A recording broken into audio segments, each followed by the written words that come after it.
Hi there, my name is Mohit Chahal and welcome to this book review. Today we'll be talking about the book The Girl in Room 105 by Chetan Bhagat. So, let's get into it. Chetan Bhagat, if we don't know him already, is one of the most read Indian novel artists. He studied B.Tech Mechanical from IIT Delhi and went on to do an MBA from IIM Ahmedabad. He actually was working as an investment banker in Hong Kong for nearly a decade. It was during this time that he was working on his novel, his first published novel, called 5 Point Someone.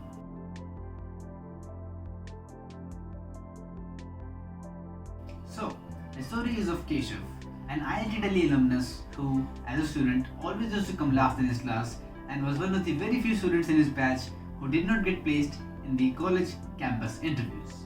He works at Manchanda Coaching Institute right now, teaching mathematics to future IIT aspirants. He lives in a small flat sharing with his best friend Saurabh, who teaches chemistry at the same institute. Keshav hates his boss at work, he hates his job, and he was broken up by his ex-girlfriend a few years ago, something he still hasn't moved on from. Whenever Keshav feels weak or gets drunk, or both, he calls Zara, her ex-girlfriend. Zara is a Kashmiri Muslim whose family moved to Delhi a while back.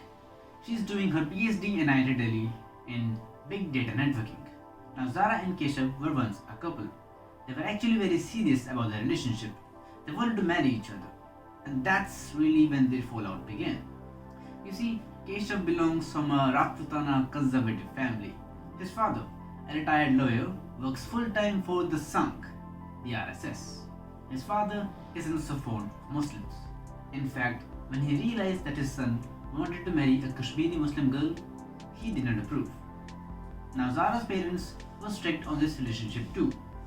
Zara's father, Safdar, he proposed that he will allow the marriage and he will even give his blessings, but only if Keshav converts to Islam and they have a Muslim wedding. Now Keshav refuses this proposition. He says, and I quote, "My parents will kill themselves if I convert." Zara realizes that they don't have a future together the way things are, and soon after a few months they officially break up. Currently, Zara is engaged with Raghu. Raghu, or Raghu Venkatesh, was one of the toppers of the same batch as Keshav. He actually won the PGM award at IIT Delhi, also known as the President's Golden Medal. He went on to start his own AI startup after college, which later grew into a multi-million-dollar company. Now, the midnight of 9th February, that's when the real story begins. Keshav and his friend were both drunk, and Keshav specifically is trying to get his mind off of Zara. You see, 9th February is Zara's birthday, and even though it's been 4 years since their breakup, every year on her birthday, Keshav used to call her and wish her happy birthday. This night, however, Keshav was somewhat able to get his mind off of this topic finally. He was no longer thinking about Zara or her birthday. That is until his phone lights up. It's a notification. It's a WhatsApp message. He just ignores it, but then in less than a minute, another message pops up. And then another, and then a few more in the next few seconds. He finally checks his phone and he realizes that it's Zara texting him.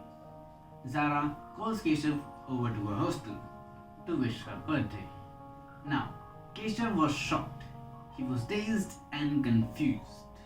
He obsessively loved Zara and was always missing her, and the alcohol in his bloodstream wasn't helping him think clearly either. He took his bike and him and Saurabh went to the IIT Delhi campus. Keshav showed his old IIT hostel ID card and bluffs his way in the campus. He goes over to Himadri, which is the girls' hostel wing where Zara lives. They sneak their way right outside Himadri next to a mango tree. You see, this mango tree was right in front of Zara's room, and in the past, Keshav used to climb this tree and then enter Zara's room through the window. So, he enters the room and all the lights are turned off. He sees Zara in her bed, presumably sleeping. He goes over to her and tries to wake her up. He tries, and then a few seconds later he realizes that her body is limp and cold. He discovers that Zara is not sleeping but in fact is dead. what happens next is a crime-solving wild goose chase looking for Zara's murderer. When I started reading this book, at first I thought that it was going to be a love story. There's the obsessive ex who cannot move on, there's the ex-girlfriend, and she suddenly texts him saying that she misses him. So, but as the story went on, I realized that it is definitely not a love story. It becomes into more of a crime-solving novel. I think that's what the theme of this novel really is: crime-solving. All the goose chase, all the Sherlock Holmes / Watson dynamic of Keshav and Saurabh. So, my thoughts on this story.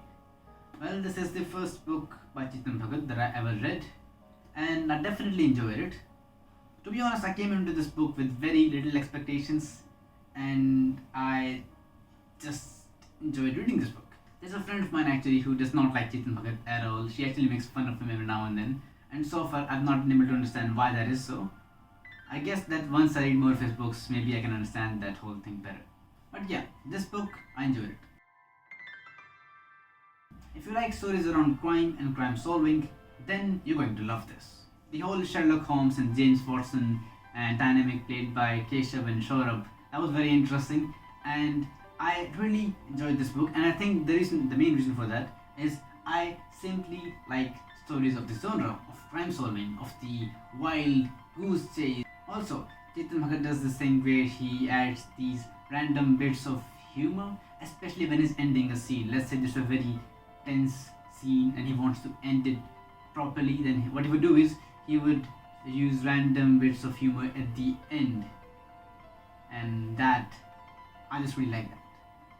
So that was The Girl in Room 105 by Chetan Bhagat. That was my book review on this book.